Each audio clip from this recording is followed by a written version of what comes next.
Hi friends, I hope all of you are doing great. एक बात हम में से कई लोग सुनते हैं क्लास 11 12th में, क्लास 9 10th में कि बच्चों क्लास 10th में अच्छा परफॉर्म कर लो ज़िंदगी सेट हो जाएगी, क्लास 12th में अच्छा परफॉर्म कर लो ज़िंदगी सेट हो जाएगी, जेई और नीट में अच्छा परफॉर्म कर लो ज़िंदगी सेट हो जाएगी। इस बात में सच्चाई कितनी है? क्लास 10th और क्लास 12th वाला तो झूठ है, ये आप सभी को अब तक पता चली गया होगा। और अगर नहीं पता है तो मैं आपको बता देता हूँ कि क्लास 10th और क्लास 12th के अंदर अच्छे नंबर लाने से कुछ ज़्यादा खास नहीं होता है।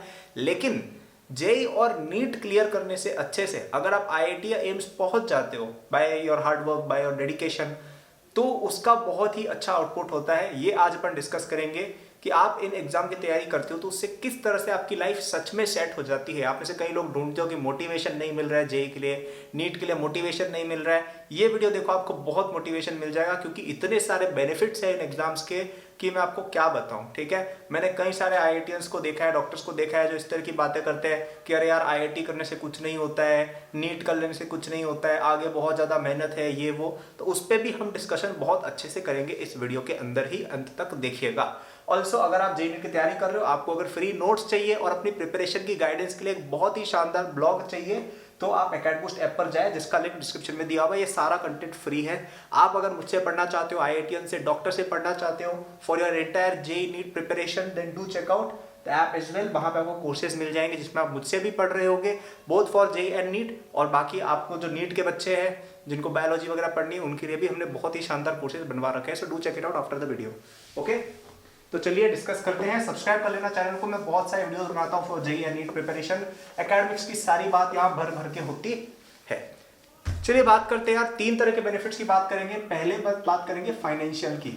ठीक है, अब अभी रिसेंटली आपने सुना है कि यार आईआईटी की अभी वो हुई है प्लेसमेंट वगैरह, तो आप सुन रहे होगे कि यार बॉम्बे में 1 करोड़ की पैकेज, यहाँ पे 1.5 करोड़ की पैकेज, यहाँ पे 2 करोड़ की पैकेज फॉरेन में। और अगर कोई बच्चा इंडिया में रहना चाहता हो, इंडिया के अंदर भी 30 40 50 इस तरह की पैकेजेस तो ऐसे ही बिकती रहती है, राइट। और अब यहाँ पे मुझे पता है कुछ लोग कैलकुलेशन करते हैं कि अरे यार ये पैकेज पूरी तरह से सही नहीं है, इसके अंदर ये परसेंटेज स्टॉक का होता है, ये परसेंटेज बोनस होता है। मैंने भी बनाई हुई है वो सब, चलो ठीक है। लेकिन फिर भी यार ये पैकेज को क्या आप बुरा बोल सकते हो? ये छोड़ो, इसका आधा भी कर दो, चलो हाँ ठीक है। क्या ये पैकेज कम है? क्या ये पैकेज कम है? क्या 1 करोड़ रुपया कम है? क्या 50 लाख रुपया कम है? कई आप में से कई लोगों की फैमिली की इनकम इतनी नहीं होगी जितनी आपको अपने फाइनल ईयर के बाद मिल जाएगी, राइट। तो जब आप 22 साल के होगे ना, जब मतलब मैं आईआईटी वालों की बात कर रहा हूँ, अभी डॉक्टर्स की भी करेंगे, जब आप फाइनल ईयर ग्रेजुएट होगे तब आपकी उम्र 22 21 23 साल मैक्सिमम होगी।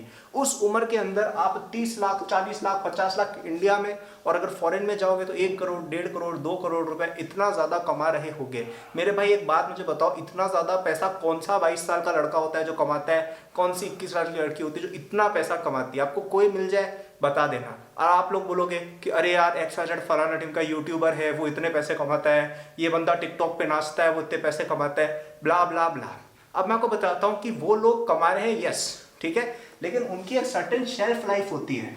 ठीक है, इवन अगर आप आज भी देखेंगे तो कई सारे ये जो यूट्यूब और ये सब जो हरकतें करते रहते हैं ना एंटरटेनमेंट वाली, इन सभी लोगों में अगर आप कुछ नामों को हटा दो, ठीक है, आप बहुत बड़े जो एक्टर्स हैं अमिताभ बच्चन वगैरह, इनको हटा दो, जो बहुत बड़े सुपरस्टार है, अगर 4-5 को अगर अपन हटा दे तो इन सबकी एक शेल्फ लाइफ होती है कि 4-5 साल ये लोग चलेंगे, फिर इनका करियर डाउनहिल चला जाता है, फिर लोग इनको देखना खत्म कर देते हैं। लेकिन अगर आप एक करियर बना रहे हो using your skills, using your IIT degree, using your doctor का स्किल, वो आपका स्किल हर साल बेटर होता जाता है। आप अगर आज इंजीनियर बने, आपकी 40 लाख की पैकेज लगी है, तो आपकी 3 साल बाद 50 लाख 60 लाख इंक्रीमेंट होती जाएगी। समझ रहे हो क्या कह रहा हूं मैं? क्योंकि तुम्हारा स्किल लेवल बढ़ रहा है, तुम्हारी सीनियोरिटी बढ़ रही है। लेकिन ये चीज ये बाकी लोग नहीं कर पाएंगे जो एक्स्ट्रा करियर नहीं बनाते इधर उधर की फील्ड में, कि भाई स्पोर्ट्स पर्सन कोई बन गया 35 साल की उम्र में, ये लो रिटायर हो गया। जबकि आप अपना जो स्किल है, कोई डॉक्टर है वो अपना क्लिनिक खोलता है, वो अपना हॉस्पिटल खोलता है, फिर और बड़ा हॉस्पिटल खोलता है, फिर हॉस्पिटल की चेन्स खोलता है। समझ रहे हो मैं क्या कह रहा हूँ? तो आपका जो करियर है, आपका जो स्किल है, वो कंपाउंड होता जाता है। इसके अलावा आप अपने करियर की एक बिजनेस स्टार्ट करते हो। जैसे आपने सॉफ्टवेयर इंजीनियरिंग में अपनी जॉब की, 3-4 साल आपने जॉब की, 2 करोड़ रुपए आपने इकट्ठे किए, 2 करोड़ रुपए लगा के आपने एक बिजनेस शुरू किया, आपने एक सॉफ्टवेयर बिजनेस शुरू किया। धीरे धीरे वो ग्रो हुआ, फिर उसका जब शेयर प्राइस लिस्टिंग होगी, जब उसकी शेयर मार्केट में लिस्टिंग होगी, तब आप और ज्यादा बिलियनियर तक बन सकते हो। तो ये बेनिफिट होता है एक डिग्री परस्यू करने का, एक अच्छा स्किल डेवलप करने का। या कोई डॉक्टर बनना चाहे, अब मैं आपको बताता हूँ, मैंने तो आईआईटी डिग्री की हुई है, मेरे ब्रदर MBBS उन्होंने की है एम्स जोधपुर से, और अभी MD कर रहे हैं एम्स ऋषिकेश से। उनको भी बहुत ही अच्छा सैलरी मिलता है वाइल डूइंग हिज डिग्री। ठीक है, वो अपनी डिग्री करते हैं, उससे उनको एक इंटर्नशिप स्टाइपेंड मिलता है जो बहुत अच्छा है। ऑलमोस्ट कई इंजीनियर्स नहीं कमाते उतना ज़्यादा उनका पैकेज है अभी, और जब उनकी पोस्टिंग होती है तब वो और ज़्यादा बढ़ता है, समझ रहे हो। और वो भी डिपेंड करता है कि यार कितना कौन सी चीज़ के अंदर कौन डॉक्टर आप किस फील्ड में हो।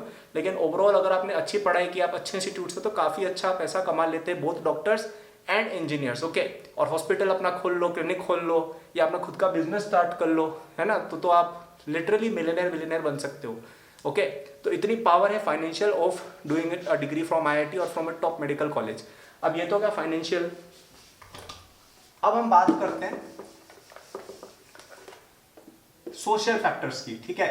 सोशल फैक्टर्स कितने ज्यादा रेलेवेंट होते हैं आपको मैं बताता हूं। इंडिया में अगर आज आप किसी को भी जाके बोल दो ऐसा कि यार मैं एक डॉक्टर हूं या मैं एक आईआईटीएन हूं, आप देखना आपकी एक रिस्पेक्ट अलग ही बढ़ जाती है, ठीक है। फॉर एग्जाम्पल मैं आपको अपना खुद का बताता हूँ, मैंने कई बार देखा है यार कि मैं कहीं भी कहीं जाता हूँ, ठीक है, तो अब आधे लोग तो मुझे ऑलरेडी वैसे जानते रहते हैं कि यार ये 360 वाला बंदा है, लेकिन अगर उसको भी हटा दो, अगर मैं किसी लेट से किसी भी मैं ऑफिस वगैरह में गया, ठीक है, और मेरे को अपना कुछ काम वाम करवाना है, और वहाँ पे जब मैं अपना आई कार्ड दिखाता हूँ कि यार आइडेंटिफिकेशन मांगते हैं ना कि यार ये आईआईटी बॉम्बे से है, तो वहाँ पे मैंने कई बार नोट किया है कि एक स्पेशल आपको एक रेस्पेक्ट की नजरिए से दिया जाता है। मैं ऐसा नहीं कह रहा हूँ यार कि मेरे को स्पेशल ट्रीटमेंट दे, या वो सब मैं नहीं कह रहा हूँ, बट मेरे कई सारे फ्रेंड्स ने भी ये बताया, इवन आप भी, आपके जो यूट्यूबर्स आप दूसरे आईआईटीएंस को देखते होंगे, वो भी ये बात आपको बताते होंगे कि अगर आप एक आईआईटी से होते हो, अगर आप एम्स से होते हो, अगर आप एक डॉक्टर होते हो, अगर आप एक बड़ी कंपनी में काम कर रहे होते हो, आपको लोग एक बेटर नजरिए से देखते हैं। आपके जो रिश्तेदार हैं, आपके जो फ्रेंड्स हैं, वो आप पे लुकअप करते हैं। तो सोशल फैक्टर जो है वो भी आपके काफ़ी ज़्यादा अच्छे होते हैं, क्योंकि यार हमें कहीं ना कहीं समाज में इज्जत भी चाहिए होती है।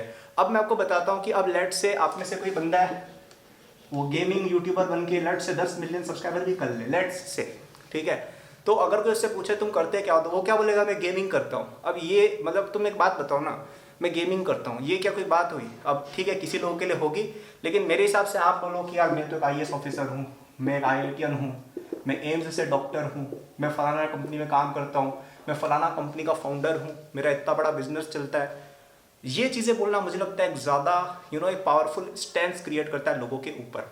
तो ये भी एक सोशल फैक्टर भी काफ़ी अच्छा एक आता है। पैसे आप 100 तरीकों से कमा सकते हो, देखो पैसे कमाना कोई बड़ी बात नहीं है, पैसे 100 तरीके से कमाए जा सकते हैं, लेकिन इज्जत, एजुकेशन, ये कमाया नहीं जा सकता। ये केवल ये चीज़ आप पैसे से नहीं खरीद सकते हो, ये केवल आप खुद बिल्ड कर सकते हो। ओके, तो सोशल फैक्टर्स भी मैंने आपको बताया कितने ज़्यादा अच्छे आपको मिलते हैं। और फाइनल हम बात करते हैं सेल्फ सेटिस्फैक्शन, ठीक है। ये भी बहुत इंपॉर्टेंट है, क्योंकि आप लोग जैसे जैसे बड़े हो गए आपको पता चलेगा कि हमारी लाइफ में हम क्या काम कर रहे हैं उससे हमें काफ़ी ज़्यादा मीनिंग मिलता है, ठीक है, काफ़ी ज़्यादा मीनिंग मिलता है। तो अगर आप एक अच्छा काम करो, आप एक डॉक्टर हो, आप लोगों का इलाज कर रहे हो, लोगों का आप अच्छा स्वास्थ्य में हेल्प कर रहे हो, तो एक अंदर से सेटिस्फैक्शन मिलता है, ठीक है। आप अगर एक आईआईटीएन हो, ठीक है, आप देखते हो इतने सारे जेईई एस्पिरेंट्स आपके ऊपर लुकअप करते हैं, आप कोई भी बड़ी कंपनी में काम करते हो, जैसे गूगल में आप काम करते हो, गूगल लिटरली दुनिया का हर बंदा जो नेट पे है यूज़ करता है कुछ ना कुछ प्रोडक्ट। इवन ये वीडियो आप यूट्यूब की वजह से देख पा रहे हो, which is owned by Google, right. तो आपको एक मीनिंग सेंस होता है यार कि मैं कुछ ना कुछ कॉन्ट्रीब्यूशन कर रहा हूँ, राइट। इवन अगर आप देखेंगे कि कोई अपना खुद का बिजनेस भी स्टार्ट करता है, आईआईटी में जाके कई लोग एंटरप्रेन्योर्स बनते हैं, राइट। मैंने भी अपना खुद का कंपनी स्टार्ट किया जैसे, तो आपको एक सेंस होता है यार कि मेरी वजह से इतने लोगों की हेल्प हो रही है, मेरी वजह से इतने सारे लोगों को एक अपना एम्प्लॉयमेंट मिल रहा है। तो उससे क्या एक सेंस ऑफ अचीवमेंट, एक सेंस ऑफ अकम्पलिशमेंट्स अपने अंदर आता है। और ये बहुत ज़रूरी है, मीनिंग फाइंड करना बहुत ज़रूरी है कि आप ऐसा नहीं कर सकते कि कोई भी रैंडम काम आप फाइंड कर लो कि आपको पसंद ही नहीं और आप वो बैठ के कर रहे हो, ठीक है। अब कुछ लोग, जैसे मैंने आपको बताया ना गेमिंग वाला एग्जाम्पल, अब होगा कुछ लोगों का पैशन गेमिंग, लेकिन मुझे पर्सनली थोड़ा सा एम्बेरसिंग लगता है ये काम कि यार आप रोज़ आके यूट्यूब पे गेमिंग की लाइव स्ट्रीमिंग कर रहे हो, फिर लोग आपको देख रहा है, वो भी यूजली छोटे बच्चे होते हैं, मतलब कोई पॉजिटिव इम्पैक्ट थोड़ी क्रिएट हो रहा है, मतलब आप लोगों को उल्टा डिस्ट्रैक्ट ज़्यादा कर रहे हो, ना कि उनको कुछ सिखा रहे हो। डॉक्टर के अंदर तो आप लोगों की हेल्प कर रहे हो, उनको लिटरली आप डिजीज से क्योर कर रहे हो। इंजीनियरिंग के अंदर भी आप एक अगर आईआईटीएन हो, आप नेटफ्लिक्स में काम करते हो, माइक्रोसॉफ्ट में काम करते हो, आप कुछ ना कुछ एक मीनिंगफुल इम्पैक्ट क्रिएट कर रहे हो दुनिया के ऊपर। मैंने भी अपनी प्लेसमेंट स्किप क्यों की, मैं भी मेरे लिए मीनिंगफुल, मैं भी जा सकता था ना यूएस में, आपको कई बार बता रखा है ये चीज़, लेकिन मैं यहाँ पे आप लोगों की हेल्प करने के लिए इस तरह की वीडियोस बनाता हूँ। एकेडमिक्स मैंने क्यों स्टार्ट किया, क्योंकि मुझे इसमें एक मीनिंग फील हुआ कि यार बच्चों की कहीं ना कहीं एक पॉजिटिव हेल्प होगी। इतने सारे बच्चे उनसे पढ़ते हैं तो उनको एक बेटर डायरेक्शन मिलेगा अपने करियर के लिए, राइट। तो मीनिंग फाइंड करना बहुत ज़रूरी है और वो आपको आईआईटी एम्स के थ्रू बहुत अच्छे से मिलता है, ठीक है। तो ये तीन चीज़ें जो चाहिए होती है ना जिंदगी में, पैसे चाहिए होते हैं, इज्जत चाहिए होती है और अपने अंदर एक सेटिस्फैक्शन चाहिए होता है। I have described how going to an IIT, going to an AIIMS, becoming a doctor और an engineer can help you achieve both of them to a great extent. ठीक है, तो अपने अंदर ये मोटिवेशन लाओ यार, है ना, ये तुम बन सकते हो। कुछ महीनों की बात है, even if you are preparing, अगर 11th में हो, 12th में हो, ड्रॉपर हो, कुछ भी हो, आपका एग्जाम थोड़े दिन बाद, थोड़े साल बाद, थोड़े महीने बाद, जब भी है, राइट, आपके पास मौका है ये तीनों चीजें अचीव करने का। ऑब्वियसली IIT में जाके, एम्स में जाके भी आपको मेहनत करनी पड़ती है यार। ऐसा नहीं है कि मेहनत के बिना तुम जाके अपना डॉक्टर बन जाओगे, फिर कैबिन में ऐसे बैठ जाओगे और फिर पैसे आ जाएंगे। ऑब्वियसली ऐसा तो नहीं होगा। या आप एक IITian बन गए, आपकी जॉब लगी माइक्रोसॉफ्ट में, आप गए और वहाँ पे ऐसे बैठ गए साहब बन के, ऐसे तो देखो पैसे मिलते नहीं है। मेहनत तो देखो हर जगह है, लेकिन इतनी ज़्यादा नहीं है। मतलब आप ऐसा समझ सकते हो कि आप JEE नीट के अंदर लेट से 100 नंबर की मेहनत कर रहे हो ना, आपको अपनी प्रोफेशनल लाइफ में 50 नंबर की मेहनत ही करनी पड़ेगी, लगभग ऐसा मान लो। अब ऑब्वियसली ये चीज़ें थोड़ी डिफिकल्ट होती है, लेकिन तब तक आपका दिमाग और आपका जो वो पर्सनालिटी इतना डेवलप हो गया होता है कि आप इनसे डील करना सीख गए होते हो।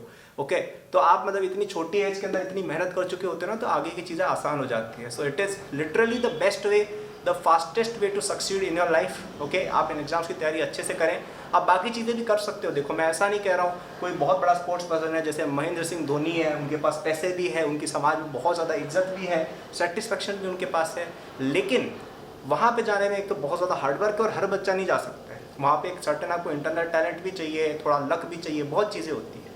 लेकिन यहाँ पे आप अगर एक नॉर्मल बच्चा भी, एक एवरेज बच्चा भी है, वो भी ये चीज़ अचीव कर सकता है। Okay, so do study for this exams. अगर आपको और हेल्प चाहिए तो अकेडमिक्स ऐप पर जाओ, वहाँ पे फ्री नोट्स हैं, उनको एक्सेस करो, वहाँ पे फ्री ब्लॉग्स हैं, उनको एक्सेस करो। यूट्यूब पे मैं वीडियोस बनाता हूँ कई सारी, उनको देखो। हमारे कोर्सेज चलते हैं, ठीक है, कोर्सेज चलते हैं for both JEE and NEET, जिसके अंदर आप मुझसे भी पढ़ रहे होगे।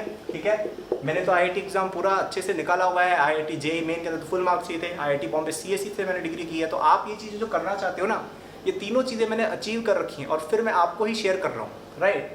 So it is a wonderful thing you are achieving here and you should definitely check it out. Okay? So I hope इस वीडियो से आपको मोटिवेशन मिली हो। अभी आप वीडियो बंद करो, लाइक करना चैनल को, सब्सक्राइब करना लाइक करना वीडियो को, सब्सक्राइब करना to the channel and notification दबा देना बेल का। And if you want the courses and all, description में लिंक दिया हुआ है। Thank you for watching, all the best and take care.